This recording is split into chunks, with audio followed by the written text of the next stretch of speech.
बचपन से ही आपके एक्सटर्नल एनवायरनमेंट में बहुत सारे इवेंट्स हो रहे होते हैं। उन्हें देख के बनते हैं रिपीटेटिव थॉट्स और उस थॉट से आप लेते हैं कुछ एक्शन।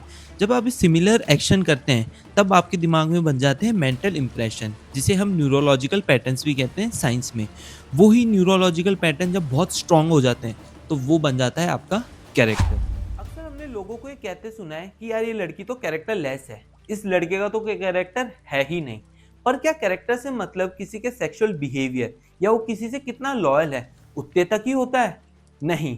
कैरेक्टर एक मल्टी डायमेंशनल कंसेप्ट है और इसे समझने के लिए ये समझना जरूरी है कि कैरेक्टर बनता कैसे है, और इससे भी ज्यादा ये जानना जरूरी है कि कैरेक्टर एक्चुअली में होता क्या है। कैरेक्टर बेसिकली होता है similar pattern of thoughts and action that you repeat in a particular situation.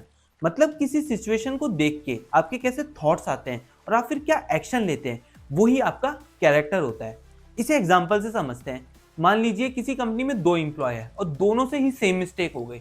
अब एक एम्प्लॉय ढूंढ रहा है कि मैं किसी और की कैसे गलती निकालूं, मैं अपना ब्लेम कैसे शिफ्ट कर दूं।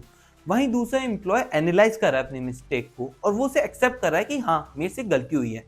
दोनों में सिचुएशन सेम है, सेम उनसे मिस्टेक हुई है। पर जहां एक ब्लेम शिफ्टर है उसका कैरेक्टर है ब्लेम शिफ्ट करना, वहीं दूसरे का कैरेक्टर है उसे एक्सेप्ट करना। अब जैसा मैंने शुरू में कहा था कि कैरेक्टर एक मल्टी डायमेंशनल कंसेप्ट होता है। इसकी बहुत सारी लेयर्स होती हैं।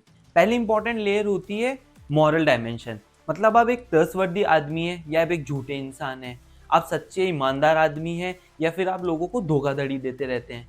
दूसरा होता है इमोशनल डायमेंशन, कि मेजोरिटी ऑफ द टाइम आप स्ट्रेस में रहते हैं या आप एक फ्री माइंडेड पर्सन रहते हैं।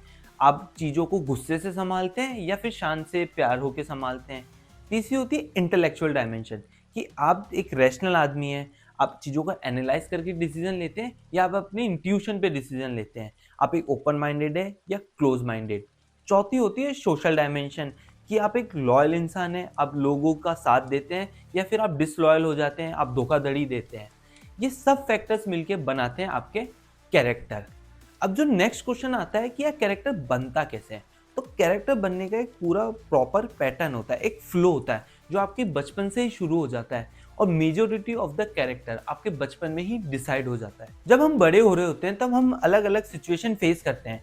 कभी हमारी इंसल्ट हो रही होती है तो हम खुद की बड़ाई सुनते हैं, कभी हमें सक्सेस मिलती है, कभी फेलियर मिलती है, कभी हम लोगों को हमारी बातें करते हुए सुनते हैं।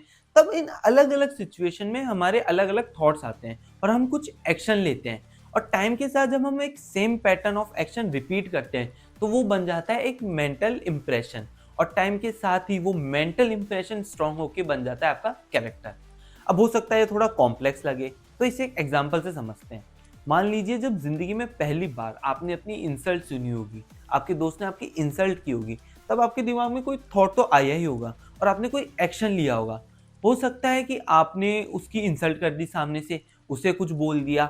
तब अब जब आगे बढ़े, आप जिंदगी में आगे आए, तब वापस से कभी आपकी इंसल्ट हुई, तब अगर आपने अपने सेम पैटर्न रिपीट किया, आपने सामने वाले को ही कुछ बोल दिया, तब ये बन जाता है एक आपका मेंटल इंप्रेशन।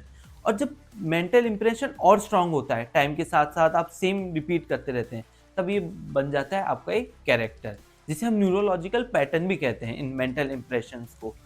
अब जब आप आज आपकी कोई इंसल्ट करता है तो जो आपका डिफ़ॉल्ट पैटर्न होता है कि आप सामने वाले को ही कुछ बोल देते हैं, आप उसे ही गाली सुना देते हैं। तो यही आपका कैरेक्टर का पार्ट होता है। अब आप बोलेंगे क्या मैं इसे चेंज कर सकता हूँ? क्यों नहीं? अगर आप अपने इस फ्लो को समझ जाते हैं, आप अपने डिफ़ॉल्ट पैटर्न को समझ जाते हैं, तो आप उसे ब्रेक भी कर सकते हैं। पर ये इतना ईज़ी भी नहीं होता है। यार आपको सालों लगे हैं ये पैटर्न बनने में, ये न्यूरोलॉजिकल पैटर्न बनने में बहुत टाइम गया है। तब इसलिए इम्पोर्टेंट होता है कि आप खुद को पहले ऑब्जर्व करें कि आप उस जब भी कोई सिचुएशन आती है तो आप उसमें कैसे अपना एक्शन देते हैं, आपके क्या थॉट्स आते हैं।